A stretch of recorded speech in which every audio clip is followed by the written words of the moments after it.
Dalam 15 tahun ke depan, Indonesia membutuhkan sekitar 9 juta talenta digital atau 600.000 talenta digital setiap tahunnya untuk mendukung agenda transformasi digital. Formasi talenta digital ini akan lebih didominasi oleh generasi milenial dan Gen Z yang sedang dalam usia produktif.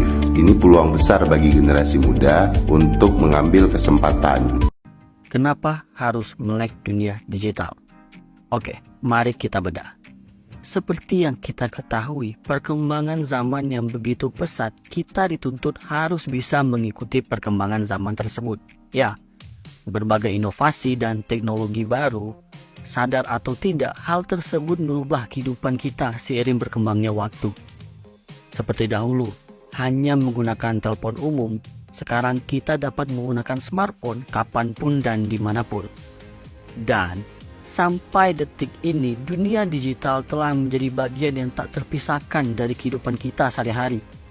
Adanya teknologi dan internet memungkinkan kita untuk terhubung dengan orang lain, mengakses informasi, dan melakukan berbagai aktivitas secara online. Oleh karena itu, penting bagi kita untuk melek dunia digital guna memahami dan memanfaatkan teknologi ini dengan baik. Pertama-tama, melek dunia digital memungkinkan kita untuk tetap relevan dengan era digital ini. Dengan memahami teknologi dan cara kerjanya, kita dapat mengikuti perkembangan dan tren yang terjadi di dunia melalui digital.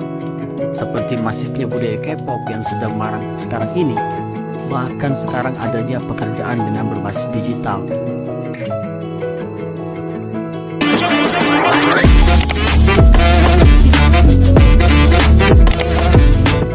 Salam sejahtera untuk kita semua. Halo, perkenalkan, nama saya Denny Haryanto, peserta pelatihan dasar calon pegawai negeri sipil Kabupaten Skadau, golongan 2, angkatan ke-10, kelompok 2, dengan unit penempatan Puskesmas Sebetung sebagai perawat terampil.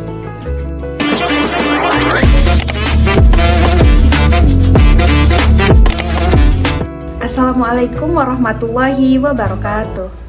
Halo, perkenalkan, nama saya Hafsari Husnul Khotimah, peserta pelatihan dasar calon pegawai negeri sipil Kabupaten Skadau, golongan 2, angkatan 10, kelompok 2, dengan unit penempatan Puskesmas Sebetung sebagai perawat terampil.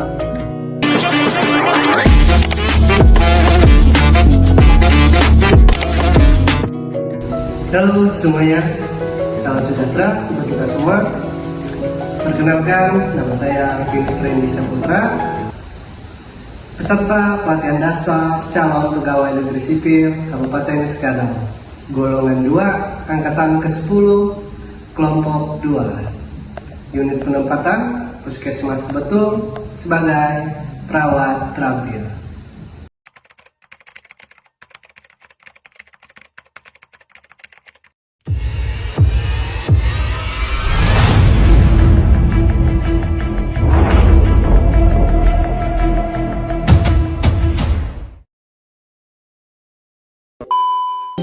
Pembahasan materi yang pertama adalah manajemen ASN. Manajemen ASN yaitu suatu rangkaian proses terkait pengelolaan ASN untuk menghasilkan pegawai ASN yang profesional, memiliki nilai dasar, etika profesi, bebas dari intervensi politik, dan bersih dari KKN. Dalam pembelajaran tentang manajemen ASN, saya memahami bahwa ASN memiliki kedudukan penting sebagai pelaksana kebijakan, pelayan publik, sekaligus perekat persatuan bangsa. Dan tentunya ASN memiliki hak dan kewajiban. Hak ASN seperti mendapatkan gaji, tunjangan, pengembangan kompetensi. Kemudian untuk kewajiban ASN yaitu menjaga persatuan, bekerja profesional, dan pastinya memberikan pelayanan terbaik kepada masyarakat. Untuk mendukung itu semua, tentunya ASN harus memiliki kode etik, seperti menjaga integritas, kejujuran, dan menempatkan kepentingan publik di atas kepentingan pribadi.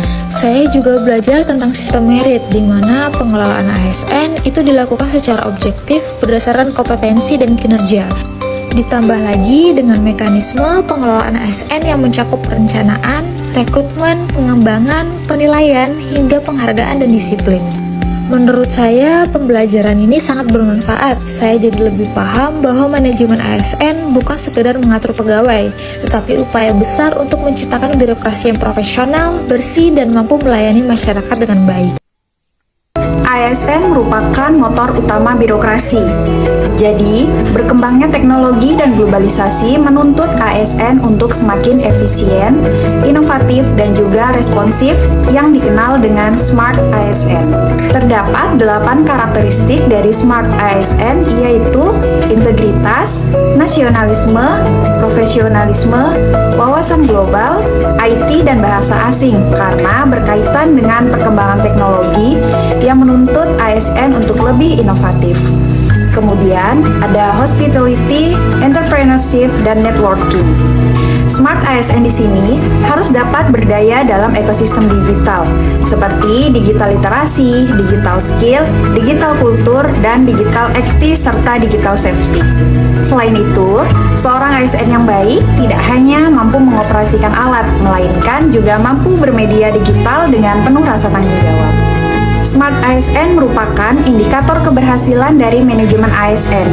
Manajemen ASN sendiri merupakan kerangka kerja yang strategis mencakup seluruh proses mulai dari perencanaan, rekrutmen, pengembangan kompetensi, hingga penilaian kinerja dan pengelolaan karir untuk mencapai tujuan Smart ASN. Jadi, kalau Smart ASN adalah indikatornya, maka manajemen di sini adalah prosesnya.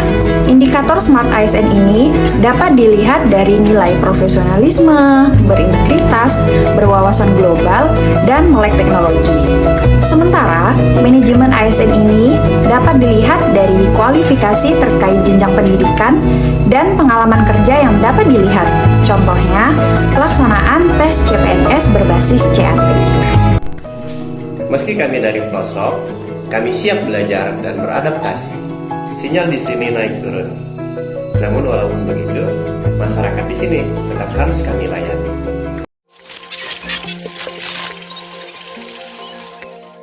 Di era digital ini, kepercayaan dan keamanan menjadi hal yang paling mendasar.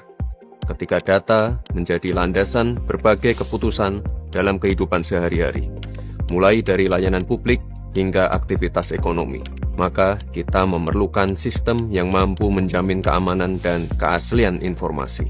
Inilah yang mendorong dunia mulai beralih pada satu bentuk teknologi pencatatan baru yang lebih transparan, lebih efisien, dan lebih tahan terhadap manipulasi. Tidak ada satu orang pun yang bisa sembunyi-sembunyi memanipulasi data, semua transparan, semua tercatat, semua ikut menjaga. Inilah yang disebut teknologi pencatatan yang aman, transparan, efisien, dan terdesentralisasi. Tidak lagi tergantung pada satu server atau satu lembaga. Semua pengguna ikut menjaga, dan itu artinya data tidak bisa diambil diam-diam, tidak bisa disalahgunakan. Saat dunia bergerak cepat ke arah ini, dan banyak negara yang telah melangkah lebih dulu, baik dengan membangun sistem layanan publik, identitas digital, hingga tata kelola dokumen berbasis blockchain, maka Indonesia harus segera beradaptasi pada teknologi blockchain ini. Seperti yang sering ditegaskan oleh Bapak Presiden Prabowo, hanya dengan menguasai sains dan teknologi, kita bisa melompat dari kemiskinan menjadi bangsa yang maju dan berdaulat. Khususnya, kita di zaman kita sekarang adalah sains dan teknologi harus kita kuasai. Di dunia modern ini, hanya dengan sains dan teknologi kita bisa menghilangkan kemiskinan. Kita bisa menjadi negara maju, negara modern. Namun, transformasi ini tidak bisa berjalan sendirian. Dibutuhkan visi, kolaborasi, dan keberanian untuk mengadopsi cara berpikir yang baru. Pemerintah perlahan membuka jalan, memberi ruang bagi inovasi, dan menyiapkan kerangka strategi agar ekosistem ini tumbuh sehat dan inklusif. Sekarang saatnya semua pihak bergerak bersama, mulai dari pengembang teknologi, komunitas digital, hingga pelaku usaha, serta pemangku kebijakan. Karena semakin awal kita menanam pondasi, semakin kokoh posisi kita dalam menghadapi masa depan.